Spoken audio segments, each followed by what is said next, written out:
솔로라고 하면 주변에서 막 소개시켜 주려고 하고 조금은 동정 어린 시선으로 바라보고 이렇게 해봐라 저렇게 해봐라 하면서 뭔가 해결해야 될 문제가 있는 것 마냥 행동을 해요. 그런데 심리학적 관점에서 봤을 때 솔로는 아무런 문제가 없습니다. 물론 연애를 하고 애착 관계를 형성을 하면 옥시토신, 러브 호르몬이 막 분비돼서 거기서 오는 추가적인 행복감을 느끼긴 해요. 그렇지만 사람은 연애를 하지 않아도 충분히 의미 있고 행복한 삶을 살 수 있습니다. 그런데 솔로면서 외롭다라고 한다면 얘기가 달라져요. 외로움은 몸에 굉장히 해롭거든요.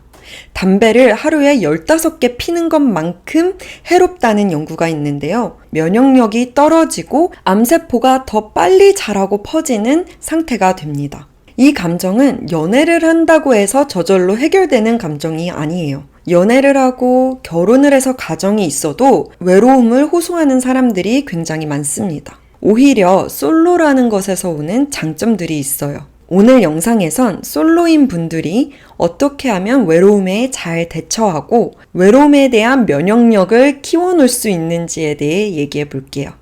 안녕하세요 여러분, 예지예요. 오늘도 예지 사이콜로지에 잘 오셨습니다.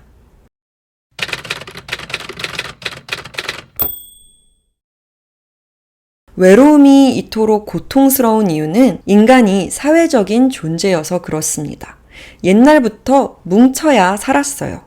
내가 부족에서 떨어져 나오게 되면 생존율이 급격히 하락하거든요. 그래서 현대 사회에서도 소속감을 느끼지 못할 때 뇌에서는 경고등이 들어옵니다. 곧 죽을 것 같거든요. 경계, 서바이벌 모드로 들어가서 엄청난 스트레스를 받게 되고 그로 인해 몸의 기능이 저하되는 것입니다. 솔로일 때 외로움을 느끼면 내가 연애를 안 해서 외롭구나 라고 결론을 내리기 쉬운데요. 사회적 소속감은 연애 밖에서도 충분히 느낄 수 있습니다. 그리고 그렇게 소속감을 찾은 사람들이 연애도 더 잘해요. 왜일까요? 이것이 오늘 영상의 핵심 포인트입니다. 저는 전 남자친구와 헤어지고 나서 1년 정도 솔로로서 시간을 보냈어요. 그때 시간적 여유가 생기니까 나는 언제 행복할까 고민을 좀 해봤어요. 생각해보니까 초등학교 때 친구들과 운동장에서 뛰어놀 때 가장 행복했다는 생각이 드는 거예요. 그래서 제가 미식축구 팀을 찾아서 들어가서 넓은 잔디밭에서 활동적인 친구들과 뛰어놀기 시작합니다. 제가 27, 8 이럴 때요. 근데 정말 초등학교 때와 같이 너무 즐겁고 행복하더라고요. 그리고 또 언제 행복한가 봤더니 집에서 혼자 소설을 쓸 때보다는 고등학생들에게 문학을 가르칠 때 힘이 나는 거예요. 나는 사람들과 만나서 교류하며 공감을 하는 걸 좋아하는구나 알게 되어서 그때부터 심리학 전공으로 대학원을 준비하기 시작합니다. 이렇게 제 삶에 큰 변화들이 생긴 게 솔로일 때인데요. 연애 중에는 이런 생각 자체가 안 들었어요. 이렇게 하고 싶은데 누가 막았던 게 아니라 아예 이런 생각을 할 여유가 없었었어요. 헤어지고 솔로일 때가 돼서야 내가 좋아하는 일들에 집중할 수 있었고 연애할 때보다 더 많은 사람들과 새로운 사람들과 좋은 관계망을 형성할 수 있었죠.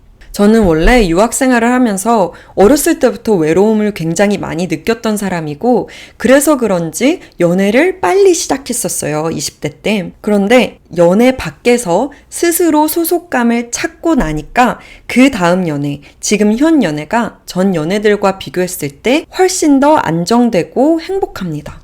나의 행복에 이성이 필요하지 않아져서 그래요. 되게 역설적이죠. 연인이 나의 허전함을 채우지 않아도 되니까 우리가 행복한 것을 함께 누릴 수 있게 되고 함께 성장할 수 있는 파트너가 될 수 있었던 것 같아요. 현재 내가 솔로라면 내가 내 자신을 어떻게 보고 있는지, 내 인생이 행복한지를 살펴볼 필요가 있어요. 내가 연약하게 느껴지고 내 미래가 불안하게 느껴진다면 연애 상대를 고를 때 할 수 없이 급하게 고르게 됩니다. 누구라도 나를 채워주면 내 인생이 조금 나아질 것 같은 내심의 기대감이 있기 때문인데요. 나 혼자는 외로울 것 같고, 나 혼자는 미래의 걱정들을 감당하지 못할 것 같고, 가난할 수도 있고, 이렇게 생각하니까 성급하게 사람을 만나면서 별로 행복하지 않고 건강하지 못한 관계가 있더라도 잘 놓지 못합니다. 그런데 사실 연인이 신도 아니고 어떻게 나의 미래를, 나의 행복을 보장해 줄 수 있겠어요. 그래서 연애를 하면서도 계속 걱정이 들죠. 이 사람이 바람피면 어떡하지? 나중에 가서 우리가 잘 안 맞으면 어떡하지? 이 사람이 사업이 실패하면 어떡하지? 이렇게 상대를 통해 나의 행복을 찾으려고 하면 상대를 믿을 수 있나? 계속 재봐야 되고 이것이 엄청난 에너지 낭비가 됩니다. 이 사람이 바람을 피더라도, 이 사람이 경제적으로 성공하지 못하더라도 나는 잘 견뎌낼 거야. 나는 내 인생을 행복하게 꾸려나갈 수 있을 거야. 내 자신의 효능감, 내 자신의 탄력성 이런 거를 믿는 거예요. 연애를 떠나서 홀로, 솔로 잘 설 수 있어야, 자신감이 있어야 연애도 잘하고요. 연애를 안 해도 잘 삽니다. 그래서 솔로라는 건 정말 좋은 기회입니다. 나를 알아가고 내 행복을 찾을 힘을 기르는 기회. 지금부터 내 자신에 대해 긍정적으로 평가하고 용기를 내보시고요.